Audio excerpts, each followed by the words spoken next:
መሐመድን አላህ የሚለውን ስም የነገረው ማን ነው? ያስተዋወቀው በመጀመሪያ ጊዜ ቤቢ ማር ነብያችሁ እያልክ ጥራ። ጥያቄ ልጠይቅ ነው የመጣው። ነብያችሁ መሐመድ እያልክ ጥራ። በስርዓት ጠይቅ። አሁን እዚህ ጋር ስርዓት ያበላሸውት ነገር አለ። መሐመድ የሚባል አለ ገስት ላይ አለ። የትኛውን መስለማን እያወራ እንደሆነ አንረዳም። ለዛ ነው ነብይ ብላችሁ የምትሉት መሐመድ ብለም ማለት ትችላለህ ማለት ይችላሉ እርሶ።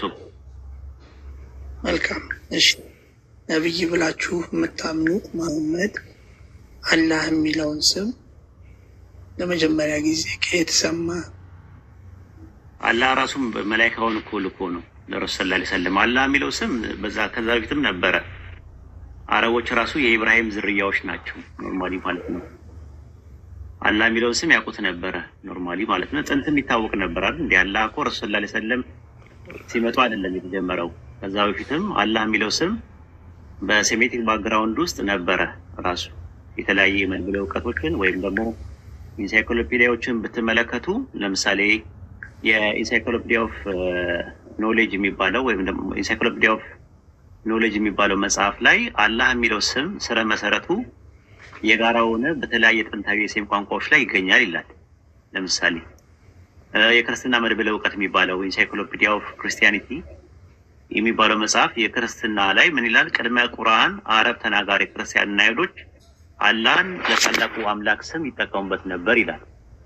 የእስልምና መድብለ እውቀት ወይም ደግሞ ኢንሳይክሎፒዲያ ኦፍ ኢስላም የሚባለው መጽሐፍ ላይ ያው ሊበራል ስኮላሮች ናቸው ይሄንን የሚያዘጋጁት።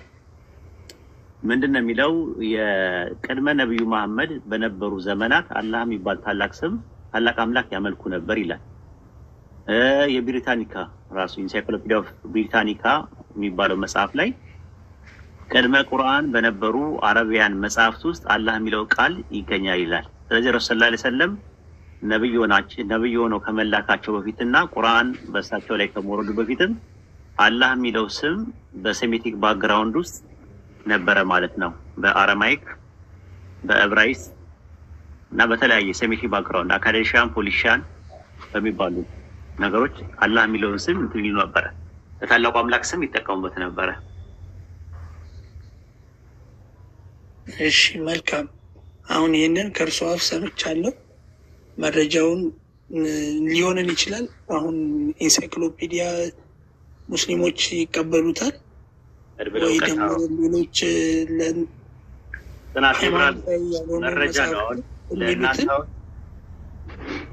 መረጃ እንዲሁም መረጃዎችን ነው ኢንፎርሜሽኖችን ስለፈለጉ ነው እንትን ያልኩት። አሁን ቁርአን ላይ ብዬ በጠቅስ ቁርአንን ላያውቁት ይችላሉ እርሶ።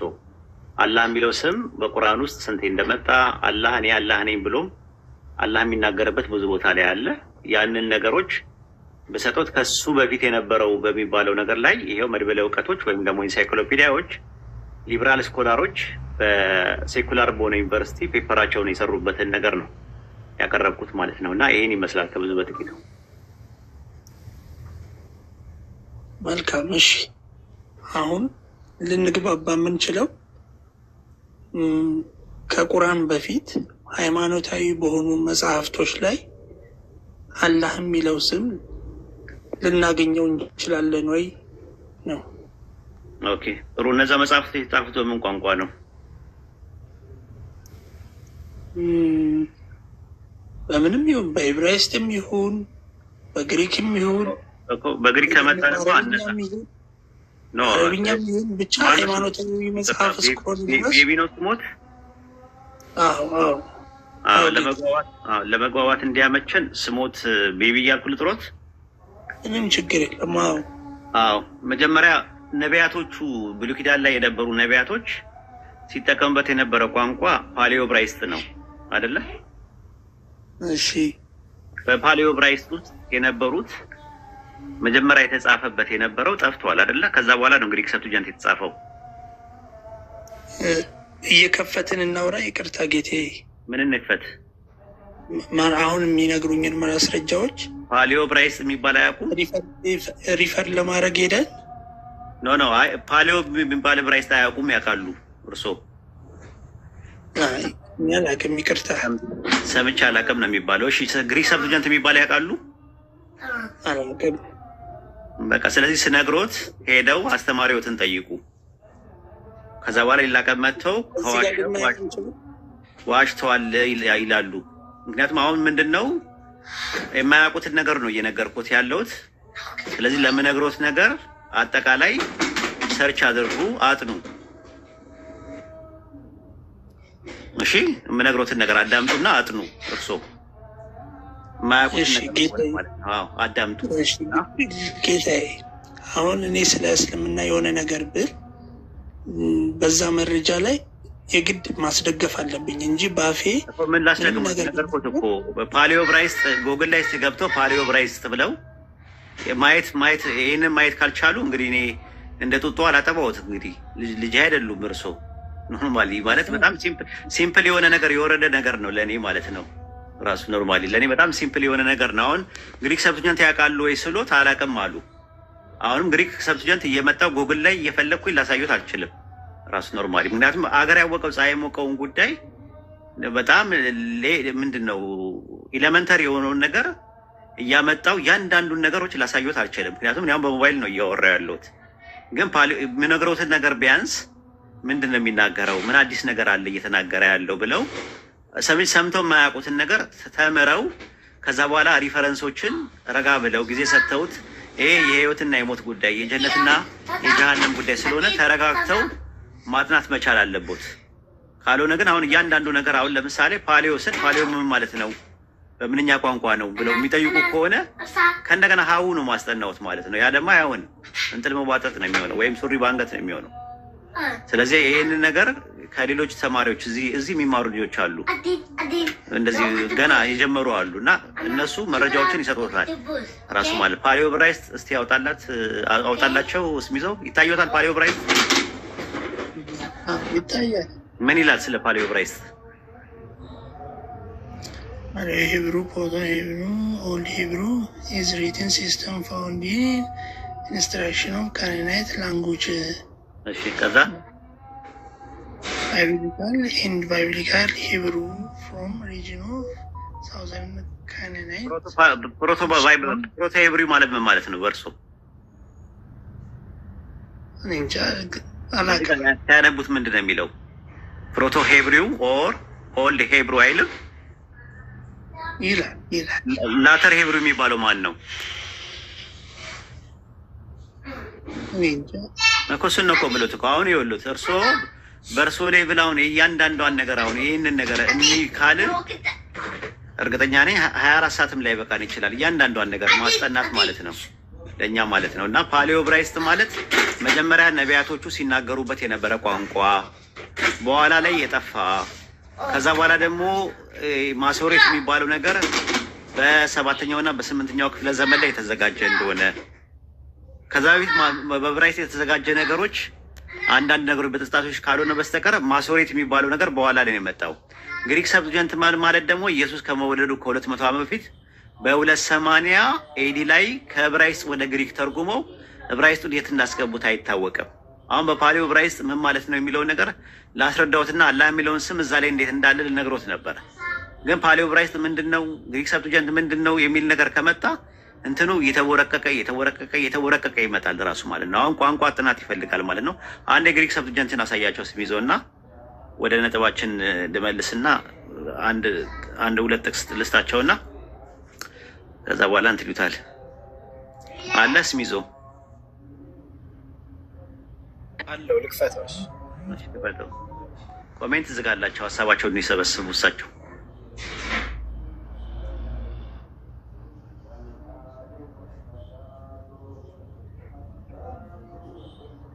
እሺ ኮሜንት አትክፈቱ። ቀጥል። እምቢ አለ ስሚዞ እዚህ ስክሪንሾት አድርጌ ልምጣል ያቻለ እስኪ ግሪክ ሰብጀንት እሱን ብቻ እንድታሳያቸው ነው የፈለኩት እኔ። ምክንያቱም እንትን ነው አይ ቲንክ ሰምተው የማያውቁ ያው ከመጥቻለሁ ልክፈተው ግሪክ ሰብጀንት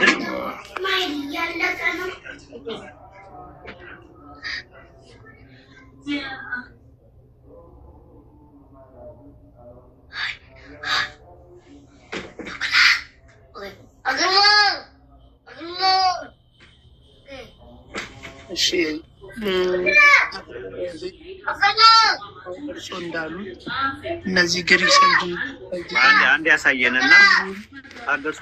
አንዴ ሆትስፖት ችግር የለውም እኮ ማየት ስለፈለጉ አንዴ ታገሷ። እርሶ ጠይቀው እሺ መልካም እሺ ተመልሰው እንትን ብለው እንዴት ይችሉታል? ራሱ ወደ ሰፊ ሆኑ።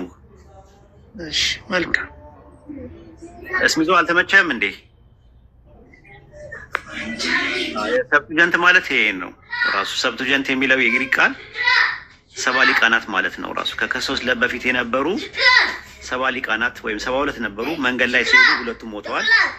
ንጉሱ ምንድነው ያደረገው? አሌክሳንድሪያ ውስጥ የነበረው የግብጽ ንጉስ የነበረው ማነው? የግሪክ ንጉስ የነበረው ከእስራኤል ነገድ ከእያንዳንዱ ነገድ 6 እንዲመረጡ ተደረገ ማለት ነው። ከ12 ነገድ 72 ነበሩ፣ ሁለቱም ሞቱ፣ 70 ቀሩ። 70 ሊቃናት ወይም ሰብቱጀንት የሚባሉት ከዕብራይስጥ ወደ ግሪክ ተረጎሙት።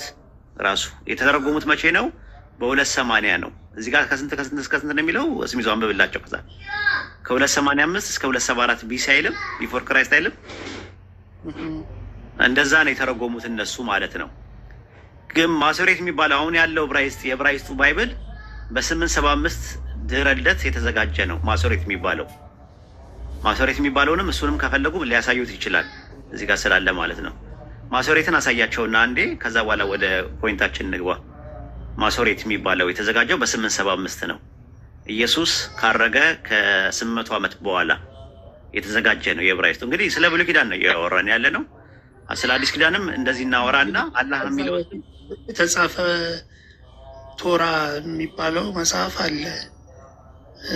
ራሱ አዲስ ኪዳኑም አለ እኮ። ስለሱ ነው የምነግሮት እኮ። አሁን ቶራ የሚባለው ነገር አንድ መጽሐፍ ነበረ። አንዱ መጽሐፍ ላይ 5 ጨመሩበት። በባቢሎን ምርኮ ጊዜ የነበሩ ሰዎች ራሱ 5 መጽሐፎችን አዘጋጁ። ኦሪት ዘፍጥረት፣ ኦሪት ዘጸአት፣ ኦሪት ዘሌዋውያን፣ ኦሪት ዘኍልቍና ኦሪት ዘዳግም የሚባለው ወይም በግሪክ ፔንታተች የሚባል መጽሐፍ አዘጋጁ። ፔንታተች ማለት ፔንታ ማለት 5 ማለት ነው። ተች ማለት ስክሮል ማለት ነው። 5 መጽሐፎችን አዘጋጁ። በዚህ በሙሴ ላይ የነበረው መጽሐፍ የተጨመሩ አሉ። ስለ ሙሴ አሟሟት፣ ስለ ሙሴ አወላለድ የታሪክ ጸሐፊዎች እጃቸውን ያስገቡበት ነው ራሱ። አሁን ይሄ ነገር መቼ ነው የሆነው? ከክርስቶስ በፊት በ4ኛው ክፍለ ዘመን ላይ አካባቢ ላይ ነው የሆነው። እነዚህ ግሪክ ሰብቱጀንት ከመተርጎማቸው በፊት ነው። ማሶሬት የሚባለው ቴክስት ደግሞ በስንት ዓመተ ምህረት ነው ይላል እስሚዞ? ዓመተ ምህረቱን ነገራቸው ለሳቸው፣ ወይም ደግሞ አሳያቸው በቪዲዮ። ኔት እያስቸገረ ነው መሰለኝ።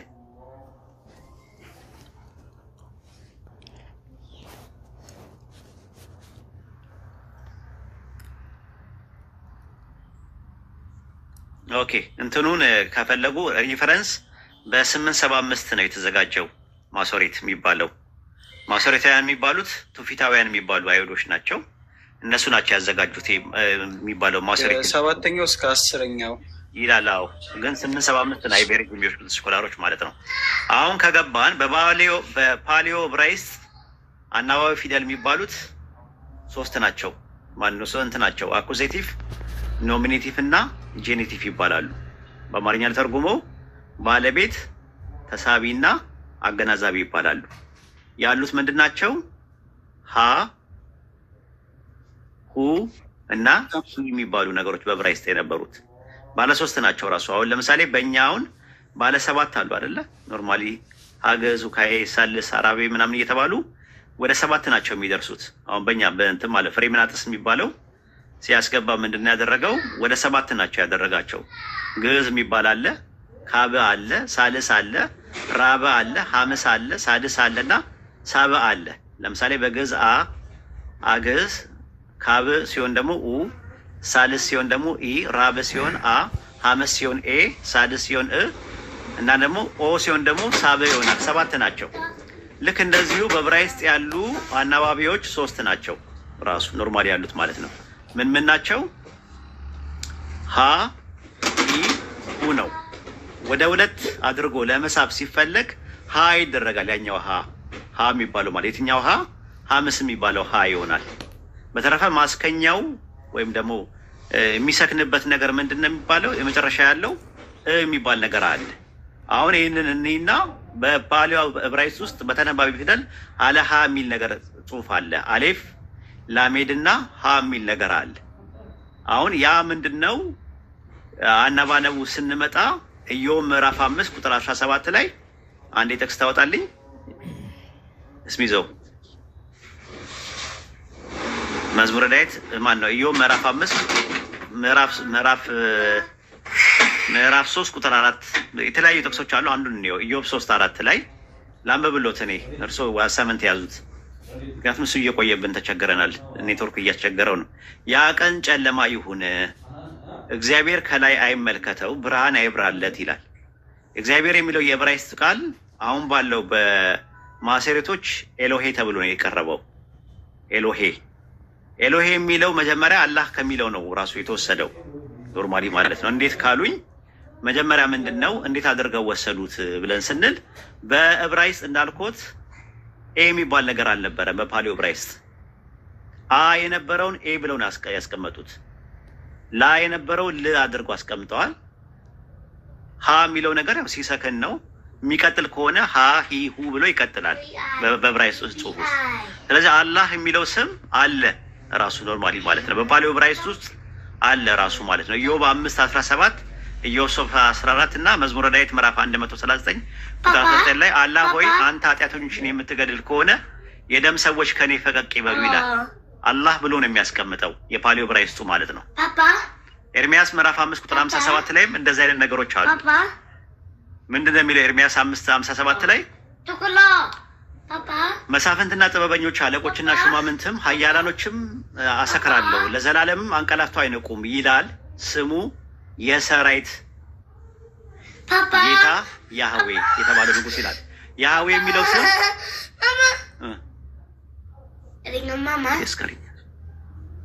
እና ያህዌ የሚለው ዮዴሄ ዋውሄ ማለት ቴትራግራማተን ነው። ልክ እንደዛው እንትን ላይ አሞጽ 2:27 ላይ ምን ይላል? ስለዚህ ከደማስቆ ወደዚህ አስማርካቸዋለሁ ይላል ያህዌ፣ ስሙም የሰራዊት ጌታ አላህ ብሎ ነው የሚያስቀምጠው በፓሊዮ ዕብራይስጥ ውስጥ። አሁን ላይ ያለው ባይብል ላይ ደግሞ ኤሎሄ ብሎ ነው ያስቀመጠው፣ ማለት ኤሎሃ ብሎ ነው ያስቀመጠው። ስለዚህ ኤሎሃ የሚለው በማሶሬት ውስጥ ከመምጣቱ በፊት በፓሊዮ በሚባል ዕብራይስጥ ውስጥ አላህ የሚለው ስም ነበረ ነው ፖይንታችን። እንግዲህ ይህን የምነግሮት አሁን ጥንት የነበሩ መጽሐፍቶች ጠፍተዋል። አሁን ያለው የቅጂ ነው ያለው ራሱ። ወደ አዲስ ኪዳን ስንመጣ ኢየሱስ ሲያስተምርበት የነበረው ቋንቋ ምን ነበረ አባታችን? ዕብራይስጥ፣ አረማይስጥ። በአረማይስጥ አምላክ ምን ይባላል? የፈጣሪ ስም ማን ይባላል? እኔ በዕብራይስጥ ኤሎሂም እና ያህዌን ይባላል። በአረማይስጥ ምን ይባላል? በአረማይክ ይቅርታ እኔ አላውቅም። አላህ ነው የሚባለው። ይህንንም ጠይቁ ራሱ ኖርማሊ ማለት ኢሳ ሲጠቀምበት አላህ ነው የሚጠቀመው። አላህ እያለ ነው እንትን የሚለው ኢላህ ነው። ኢላህ እና አላህ ይለያያል። ኢላህ ማለት ሲምፕሊ አምላክ ማለት ነው ራሱ። ልክ ግሪክ ቴዎስ እንደሚባለው በአማርኛ አምላክ፣ በእንግሊዝኛ ጋድ የምንለው ነገር ነው ኢላህ ማለት። አላህ ማለት ደግሞ አምልኮ የሚገባው ማለት ነው። ኢላህ፣ ራህማን፣ ረሂም፣ ማሊክ ምናምን የሚባሉ ስሞች ባህሪያቱ የተሰየሙበት ሲሆን መተርጎም ይችላል። ይሄኛው ግን ትርጉሙን ማወቅ ይቻላል፣ ግን ትርጉሙ መጠቀም አይቻልም። ለምሳሌ እኔ ስሜ ወሂድ ነው። ወሂድ ማለት የስሙ ትርጉም ምንድን ነው ካሉኝ፣ ወሂድ ማለት ብቸኛ ማለት ነው። በዕብራይስጥ ምን ይባላል? ያኺድ ይባላል። በግሪክ ምን ይባላል? ሞኖስ ይባላል። በእንግሊዝኛ ምን ይባላል? ኦንሊ ይባላል። በጀርመንኛ ምን ይባላል? ራሱ ባራ ይባላል። ስለዚህ አሁን በየሀገሩ ሲሄድ እንደ ይተረጎም አይደለም፣ ትርጉሙን ነው የነገርኳችሁ እንጂ ኢትዮጵያ ስመጣ ብቸኛው አልባልም። እስራኤል ደግሞ ሲሄድ ያኺድ አልባልም። ግሪክ ሲሄድ ደግሞ ሞኖስ አይሉኝም። እንደገና ደግሞ የሆነ ኢንግላንድ ወይም እንግሊዝ ሀገር ደግሞ ሲሄድ ደግሞ ኦንሊ አይሉኝም ራሱ። ወይም ደግሞ ጀርመን ሲሄድ ደግሞ ባራ አይሉኝም። ለምን? ስሜ ነው። የትም ቦታ ስሜ የተጸወው ስሜ ነው። በአረብኛ ምን ይባላል? ያ ኢስሙ ለዓለም ይባላል፣ ወይም ኢስሙ ዛት ይባላል፣ ፕሮፐር ኔም ይባላል። ስለዚህ አላህ ስም በተለያየ ቋንቋዎች ትርጉሙ ምን እንደሆነ መረዳት ይቻላል። ተርጉሞን ግን መጠቀም አይቻልም ነው። ያ የፈጣሪ ስም ነው። ለምሳሌ አዳም የሚባለው የመጀመሪያው ሰው ነው አይደለ? ቤቢ አዳም የሚባል ሰው ያውቃሉ? አዎ፣ የመጀመሪያው ሰው ነው። አዳም ማለት ትርጉሙ ምንድን ነው? ሰው ማለት ነው። አዎ ለምሳሌ ሔዋን አዳም ተብላለች። ለምሳሌ ዘጸአት 5:3 ላይ ስማቸውን በፈጠረበት ቀን አዳም ብሎ ጠራቸው ይላል። እግዚአብሔር ሰውን በመፍጠሩ ተጸጸተ የሚለው ላይ ሰው የሚለው አዳም ከሞተ በኋላ የዕብራይስጡ አዳም እያለ ነው የሚጠቀመው። አዳም ማለት ሲምፕሊ ሰው ማለት ነው። ግን ብዙ ሰዎች አሉ አዳም የሚለው ለመጀመሪያው ሰው የተጸውዖ ስም ነው። ግን በዛቱ በምንድን ነው የሚባል በህላዌው አዳም ነው። ስለዚህ እኛም ራሳችን አዳም ነን። ራሱ እኔ አዳም ነኝ፣ እርሱ አዳም ነው፣ ሴቶች እህቶቻችን አዳም ናቸው። ሁላችንም አዳም ነን። ስንት አዳሞች አሉ? ብዙ አዳሞች አሉ። ግን የመጀመሪያው አዳም አንድ ስለሆነ ከሱ ስለተወለደ ማለት ነው። ፈጣሪም አንድ ነው፣ አይወልድም አይወለድም። በእኛ እምነት አልወለደም አልተወለደም። በባህሪ ውስጥ መውለድ መዋለድ መባዛት የሚባል ነገር ስለሌለ አንድ ስለሆነ አንድ አላህ ብቻ ነው ያለው። ስለዚህ አላህ ማለት የፈጣሪ የተጸውዖ ስም ነው ብለን እናምናለን ማለት ነው። አይ ቲንክ ጥያቄዎት እዚህ ላይ ባልኩት ነገር ላይ በጥያቄው መልስ ላይ እክል ካጋጠሙት ዳጎስ ያለ መልስ ሰጡታለሁ። መድረኩ ክፍት ነው ለእርሱ። እሺ መልካም እስካሁን ያለው መልካም ነው። አንድ ነገር ብቻ ነው አሁን አላህ የሚለውን ስም ሊያሳዩኝ የሚችሉት ከመጽሐፍ ቅዱሱ ወይም ከቶራው ምንድነው ከአዲስ ኪዳኑ ነውና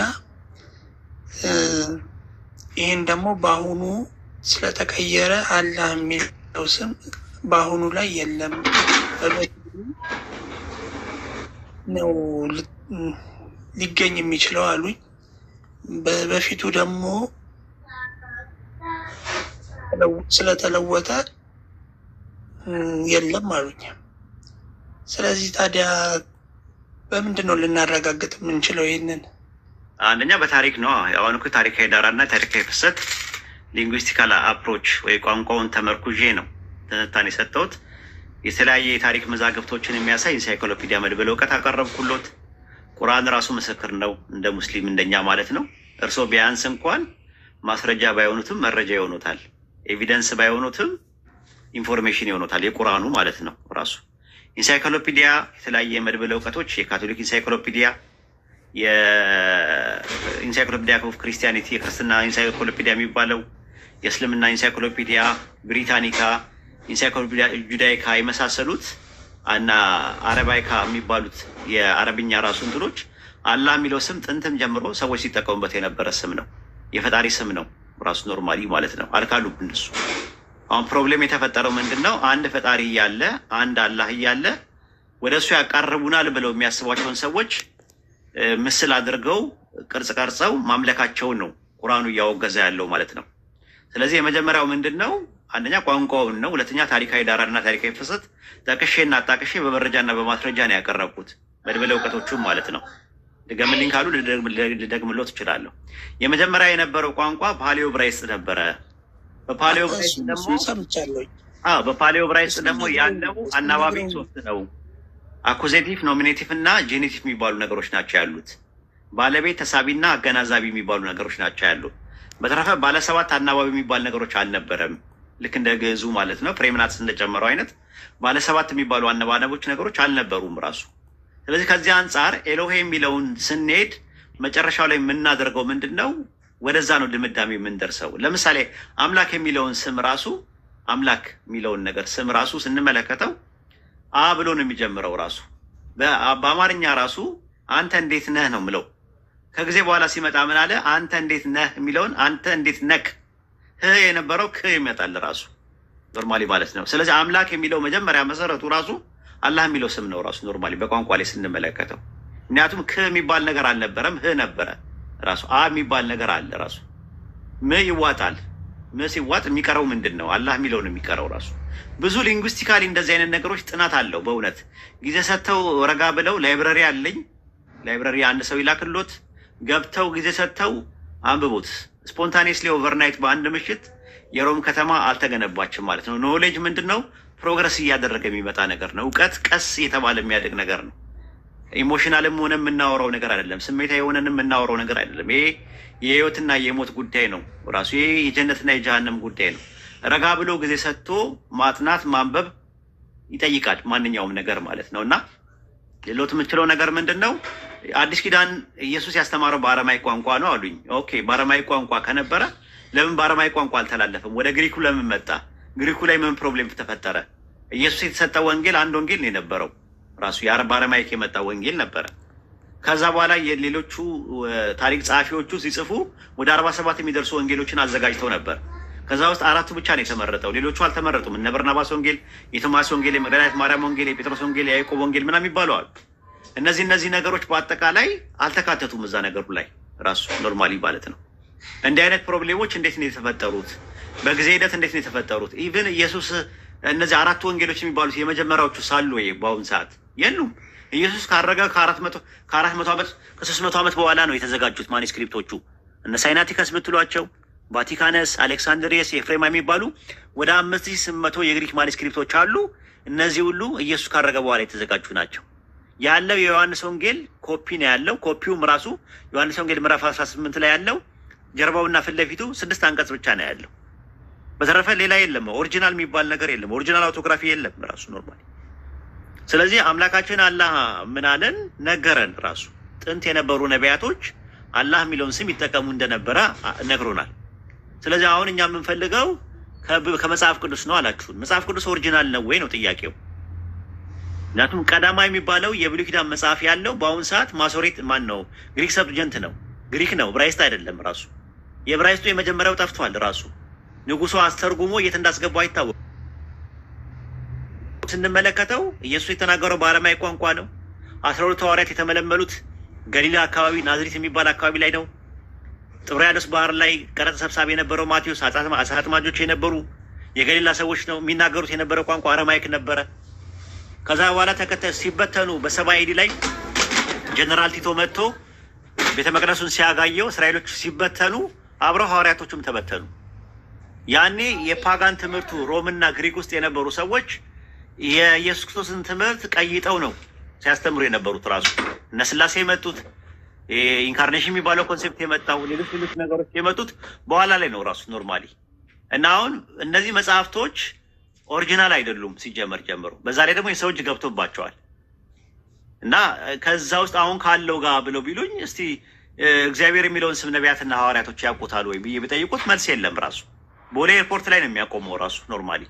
ፈረንጆች አያውቁትም እግዚአብሔር የሚለውን ስም። ምክንያቱም እግዚአብሔር ማለት የግዕዝ ቃል ነው። የግዚና የብሔር የሁለት ቃላት ውቅር ነው።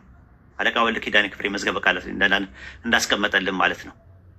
ስለዚህ የምንረዳው ነገር ምንድን ነው? ነቢያቶች እግዚአብሔር የሚለውን ስም አያውቁትም። ሐዋርያቶች እግዚአብሔር የሚለውን ስም አያውቁትም። አይ እግዚአብሔር የሚለው እኮ ያህዌ የሚለውን ለመተካት የመጣ ነው ካሉኝ፣ እንግዲያውስ ያህዌ የሚለው ስራሱ ዮዴ ሄዋው የሚባለው ላይ አዶናይ የሚለው አናባቢ የሚለው ተጨምሮ አይደለም ወይ የሆነው? ስለዚህ ብዙ እናውራ ካልን ብዙ ነገር ማውራት ይቻላል። ግን ግራውንድ እንዲሆኑት እኔ ምንድን ነው የምመክሮት፣ ላይብረሪ ገብተው አንዳንድ ነገሮችን ጊዜ ካሎት አይኖትም እንትን ካላለ መነጽር የሚጠቀሙ ከሆነ ምናምን ነገር ማለት እንግዲህ የኢንተርኔት እንትን ሲባል ላይን ጥሩ አይደለም ራሱ ኖርማሊ። እንደዛ አድርገው እንትን ላይብረሪ ገብተው ያንብቡ።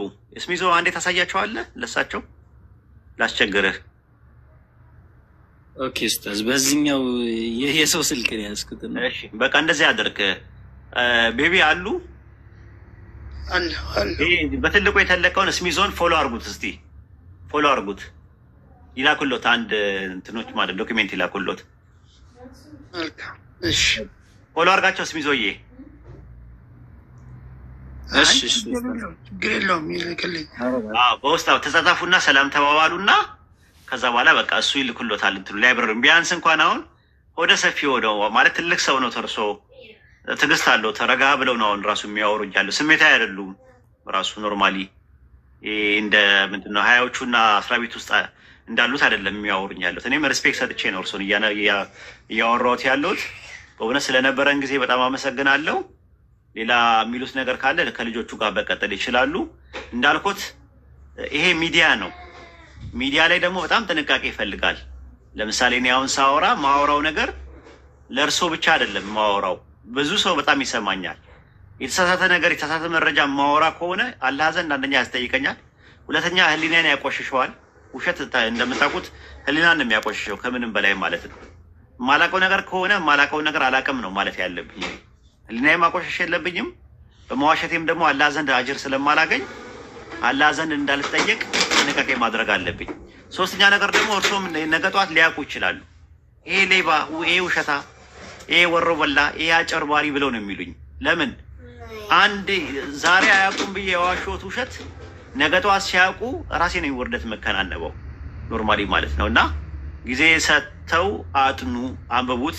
ማሶሬት ምንድን ነው የሚለውን ነገር፣ ግሪክ ሰብትጀንት ምንድን ነው የሚለውን፣ ፓሌዮ ብራይስጥ ምንድን ነው የሚለውን በእውነት እዛ ላይብራሪ ውስጥ ብዙ ነገር ስላለ ብዙ ነገሮችን ይገነዘባሉ። ራሱ ኖርማሊ ማለት ነው። አላህ ያክብርልኝ። ጊዜ ሰጥተው አክብረውኝ ስላዳመጡኝ ትልቅ ነገር ነው ራሱ ኖርማሊ ማለት ነው። እኔ ብቻዬን እንዳወራው መስሎ እንዳይሰማኝ ለእርሶ መድረኩን ልፈትሎት እና ማጠቃለያ ስሩበት። እኔ እዚህ ጋር ልውጣ። ሌላ ቀን አይጥፉ። እሺ መልካም አይጥፉ። ሌላ ቀን አይጥፉ። ማማላል ወይ ኡስታዝ ፈርሃን ገብቷል። ሰላም በለው። አሰላሙ አለይኩም ኡስታዝ።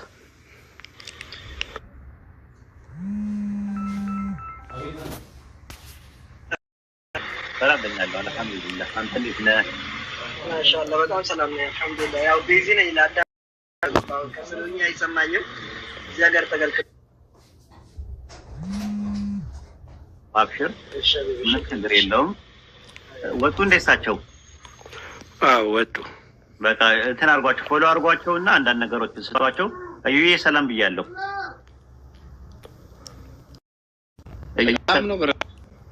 ሰላም ብያለሁ። እንኳን ደህና መጣ። መስገነ ሰላም ነው አለ። ስላየው ደስ ብሎኛል። ቀጥሉ እናንተ። አጋጣሚ ለውጣት ነው እንትን ያላችሁት። እስሚዞ ቀጥሉ። ማውራት የምትፈልጉት ነገር ካለ ቶፒክ ምናምን ካለ አንድ ቶፒክ መረጡና ተማማሩ። እሺ ሰላም ነው። ወሰላም አለይኩም። መልካም ጊዜ ይሁንላችሁ። እሺ ወአለይኩም ሰላም። ሂዊ ያለሽ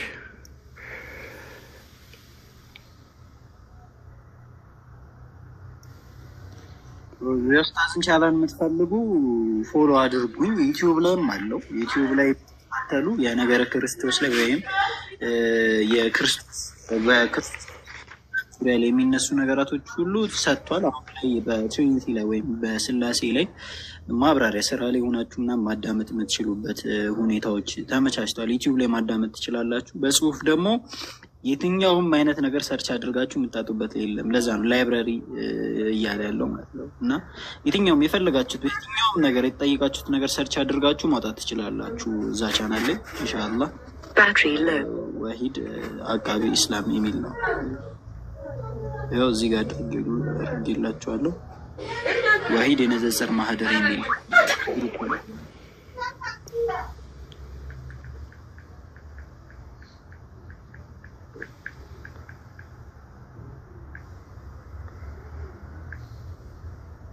ቀጥሉ። እሺ ርዕሳችን የነበረው ይሄ መንፈስ ቅዱስ ምንድን ነው? የሶስተኛው እግዚአብሔር እርግብ ነው ወይስ ምንድን ነው የሚል ነበር። እስሚዞ ሌላ ርዕስ ካለ ቀጥል። እንትን በለው። እኔ ለመጠየቅ ያህል መንፈስ ቅዱስ የሚባለው ምንድን ነው? ህልውና የሚለውም አሪፍ ነገር ነው። አይ ቲንክ እዩ ስላሴ ላይ ያምናል። አሁን ለመንፈስ ቅዱስ 3% ብለህ ታምናለህ? ያምናል። ሶስት እግዚአብሔሮች እንዳሉ ያምናል። ኦኬ እንደዛ ካመንክ ማለት በመቀዳደሙ ላይ ማሩ ብትገባ ማለት አብ የሚባለው ግብሩ ምንድን ነው? እዩ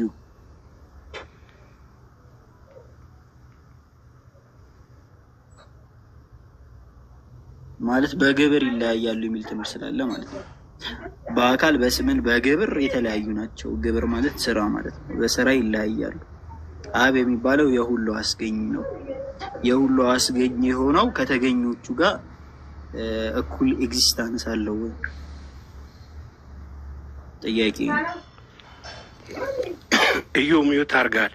ሂዊ ካለሽ ጥያቄ ካለሽ ሂዊ ካለሽ ጥያቄ ካለሽ አቅርቢ። እዩ ጥያቄ ኡስታዝ ወጣ ይመጣል። አንቺ ጥያቄ ካለሽ ጠይቂ። አይ እኔ እሱ እንዲያብራራልኝ ነው የምፈልገው። እሺ በቃ እንጠራዋለን።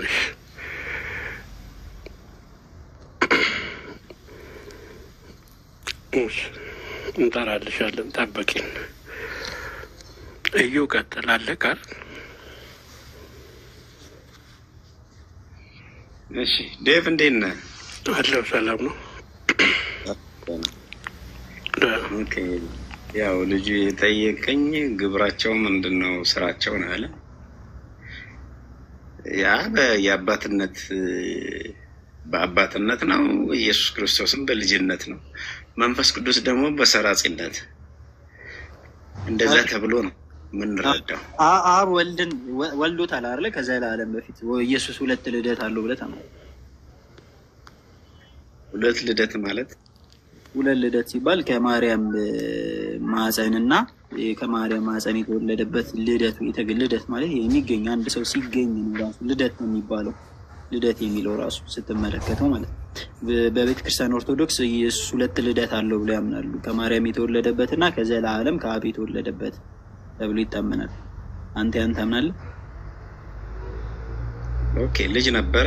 ያው ከማርያም ሲወለድ ልጅ ነው፣ ስጋ ለበሰ እንጂ የእግዚአብሔር ልጅ ነው። መጀመሪያም የእግዚአብሔር ልጅ ነው ብዬ ነው የማምነው እኔ እኮ።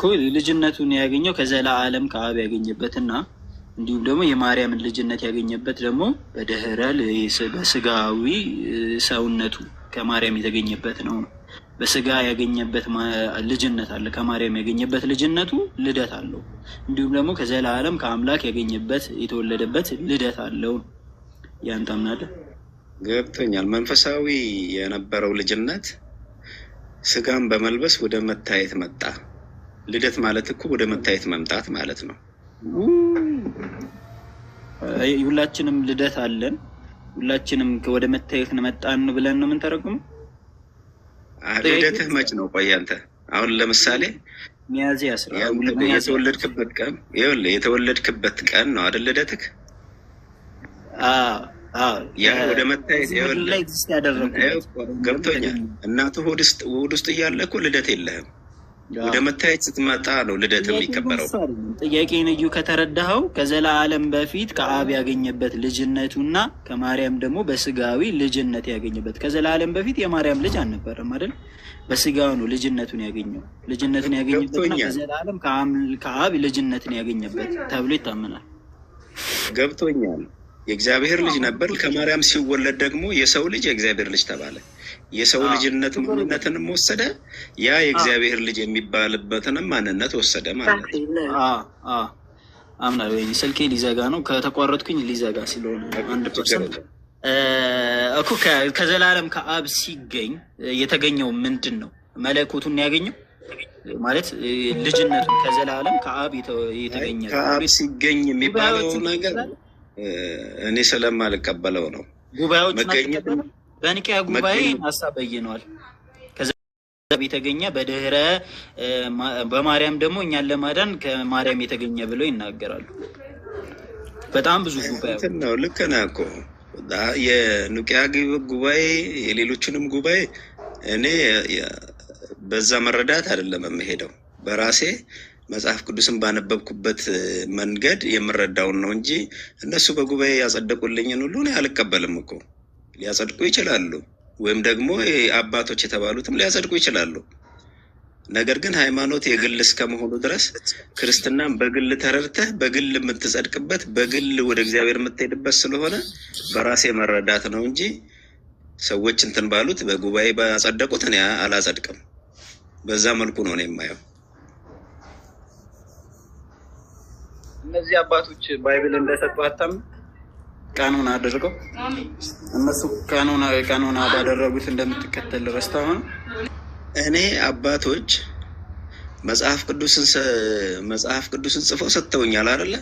ያንን መጽሐፍ ቅዱስ አንብቤ የምረዳውን ነው እንጂ የምረዳው ከዛ በኋላ ጉባኤ እያደረጉ እንትን የሚሉትን አሁን እኮ በዚህም ዘመን እኮ የሚጽፉት ነገር አለ አይደለ? እየሰረዙ ባይብልን ምናምን የሚሰረዛል እኮ። ሰርዘውትም ግን የሰረዙት ትክክል ነው ወይ ብለህ ደግሞ እሱን ትረዳና ትሄዳለህ እንጂ በቋሚነት ነው ተብሎ ለመረዳት ያስቸግረኛል። ለእኔ ነው የምልህ በግል